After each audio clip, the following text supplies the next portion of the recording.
One interesting story that came up was that a longtime Democrat donor, Bill Ackman, sounded the alarm on the list's 33 Biden, Harris, and Democrat policies that destroy America from within. Bill Ackman, of course, is famous for fighting right now in the fight against antisemitism. Earlier this year, Ackman, the CEO of Pershing Square Capital Management, an estimated worth of $4 billion, announced that he was considering voting for President Donald Trump. He goes on to say that in the upcoming 2024 election, he might do it. In June, when the video of Obama escorting a feeble Joe Biden off the stage at a fundraiser went viral, Ackman posted a lengthy screed on Twitter and X about how the Democrats embracing their own destruction by sticking with Biden for a second term.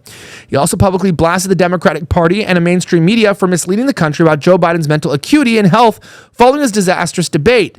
But Ackman explains that his commitment to the nation's welfare, not political diligence, that has pushed him to this decision to now support America by supporting Donald Trump. He listed 33 grievances that he had with the party of Kamala Harris. And this is interesting to hear on why I say it's still important to vote for her. Listen to this. He says that Kamala Harris has opened the borders to millions of immigrants who are not screened for the risk to the country, dumping them into the communities where the new immigrants overwhelm existing communities and the infrastructure to support the new tenants, or the entrance at the expense of the historic residents. This is called white replacement. He's not saying that because he's trying to be politically expedient. This is called white replacement. Number 2, introduce economic policies that massively increase spending without the regard to their impact on inflation and the consequences for low-income Americans and the increase in our deficit and national debt. AKA, sometimes, especially appealing to female voters, they tend to vote for things that cost money, and minority voters. That's what they appeal to, but they don't want to pay the bills. Remember, the top 10% already pay 97% of the taxes, and I'll let you imagine who that is. Number 3, the withdrawal from Afghanistan was absolutely mind-boggling. They also want to modify the bail system so that violent criminals are released without bail. That's remarkable. What could go wrong? What if the entire country was like Los Angeles, San Francisco, or New York? They also want to, down here, limit or attempt to limit the ban on fracking and LNG so that the U.S. energy costs will increase. Companies have to continue to expand and find new energy sources. We have the energy here. We should be allowed to dig into it. They also promote DEI ideologies that award jobs, awards, and university admissions on the basis of race, sexual identity, and gender criteria, and teach our students and our citizens that the world can only be understood as an unfair battle between oppressors and the oppressed, where the oppressors are the only successful due to a structural racism or rigged system, and the oppressed are simply victims of an unfair system and world. They want to educate our elementary children that gender is fluid, something to be chosen by a child, while promoting hormone blockers and unavoidable and irreversible systems of damage, right, to their sexual organs. He also said that something crazy, too, is that he cares about anti-Semitism.